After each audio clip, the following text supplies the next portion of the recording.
Okay, the very first scene that we're going to try out our FilmStyles plugins on is a proposal. We have Jeff here proposing to Holly, and proposing is a very special time in life, so we want this scene to look really special. So let's see if we can't use our FilmStyles filters to make it look a little more special.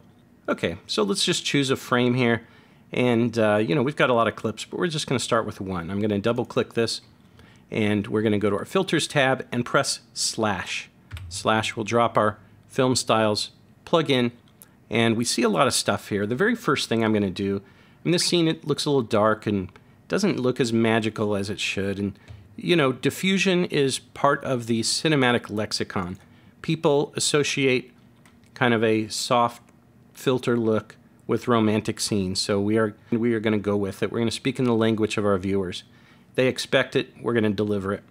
And another cool thing about white diffusion here is you notice, I'm going to click it off for a second, you notice it's putting a little rim of light around Jeff's shoulder here in dark areas. Just kind of, it's bringing out the highlights in his hair and just kind of makes the frame look more magical and romantic, but it's also kind of taking the contrast and making the contrast less, but we're going to fix that in a second. Next thing we're going to do is scroll down and turn on some grain, film grain, just to give it the picture a little texture.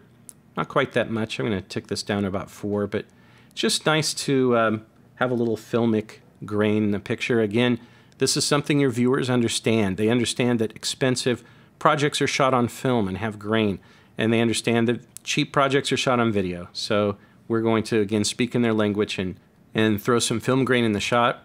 But now we're getting a very kind of milky look where we're lacking contrast. And this very top control here is called S-gamma amount. And we're going to bring that up, and what you're going to notice is we're now shifting the gamma curve, the response curve, to the curve of film. Video has a very flat response curve in how it responds to light, from dark to light, and film has kind of an S-shaped gamma curve. And so the video gamma control basically changes the gamma curve of video to the gamma curve of film. Film responds differently to shadows and highlights, and we're going to bring this up, and we just end up getting a much richer picture. It just looks a lot better. What you want, all the way is kind of a little stylized look, but it might be nice for this particular application, or we can back it off just a little bit.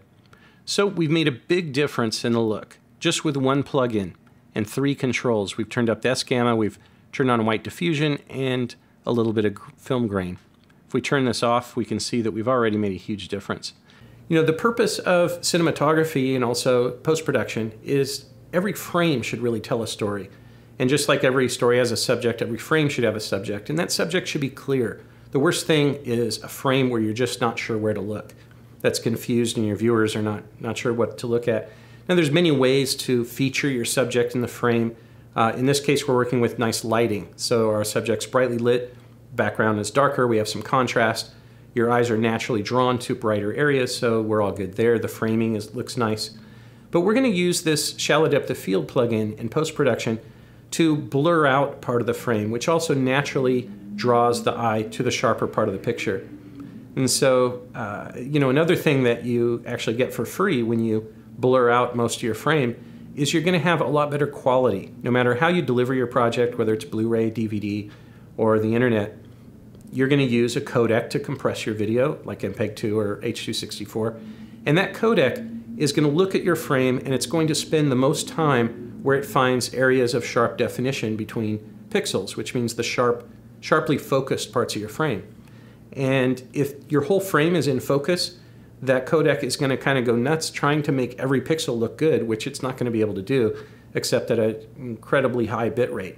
And so at a normal bit rate, the bottom line is you want as much of your frame blurry as you can get away with and still, have your subject sharp, because that means that codec is going to be able to focus on your subject and ignore the background, and that's pretty much why some projects look great when they hit the web or DVD and other projects don't. So we're going to use another filter to do that. To apply the filter, I'm going to press Shift/. It's going to drop the 35mm depth of field filter on. And we're going to turn this darken control up just to set our mask and turn the feathering off. First I'll click Shape Center, and we're just going to move this, oh, let's see, about right there. We'll bring the height up and the width a little bit. We are going to feather the edges, so this looks pretty good. A little bit higher. It's really the stuff on the fireplace and, you know, over here that we want to blur out. So I'm going to bring up now the feathering. And now let's bring the darken down. And notice if I have to blur at 0, of course it's unaffected. And each tick that I bring it up, I mean, take a look at the candle and Jeff's ear, and I'm just kind of making those details a little softer. Now I don't want to go overboard and just make it look weird where you don't even know what she's looking at. We want to keep it reasonable. You know, probably about 6 or 7 or 8 will do it, maybe 10 or something. Shooting with shallow depth of field is great, but if the footage you're working with was shot with a small chip, then you have to deal with it. And for me, dealing with it means I apply this filter that Graham Natras, the genius, wrote. And so you're going to end up with a much better looking project at a lower bit rate than if you have a lot of sharp detail in the background. And so now we've applied these 2 filters, and this really looks good. Now obviously when you set a mask, the ideal kind of setting for the mask is when the subject is not moving much. So you notice that she's sitting down, we've got the camera on a tripod, there's no pans, she's staying in the same place, and so that this mask is going to work. We don't have to keyframe it, and so that's great. And if we want to compare this clip, I can always right click it and say remove attributes, filters. It's okay, we've got an undo. That's our before and our after. Once again, before and after.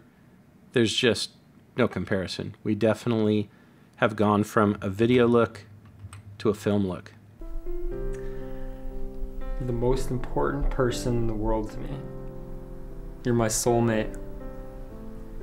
I knew from the moment we met that you're the one that I want to be with.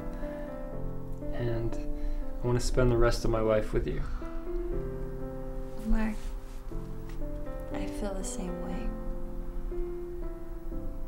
So now let's get this on the rest of the clips in our sequence here. Now we know that, you know, we've got a clip with her here and her here. You notice the clip is called Take 001-26. So if I want, I can actually just, first let's save these 2. Let's call this like the romantic set or something. So we're going to open our favorites folder again, and we're going to create a new bin and call this, actually let's put a number in front of it so we stay out of the way of our numbering scheme here. And we're going to call it romantic. And we are going to grab our plugins as we have them adjusted, and we're going to drag them in here.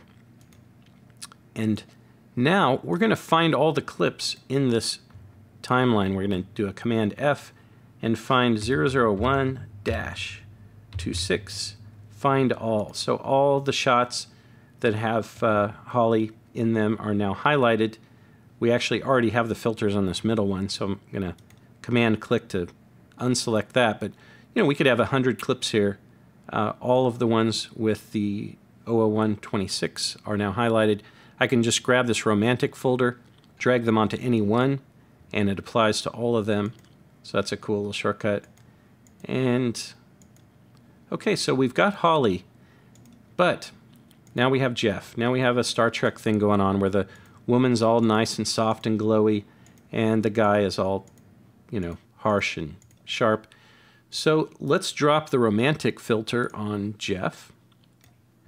And one thing we want to do is double click this. We want to check our mask because he's in a little bit different part of the frame. So let's bring darken up just to check it out and bring the feathering down. And let's bring the center over a little bit and then feather it back out. You know, we don't have a whole lot in the background, so there's really no reason to go overboard here with the blur. We just want to, we're really using, we're not using so much the depth of field as we are the Filmstyles plugin, but it still looks nice. You know, if we turn it off, we see all this stuff gets a little sharper back there. It's not real sharp to begin with. It just looks more filmic if those details are blurred out.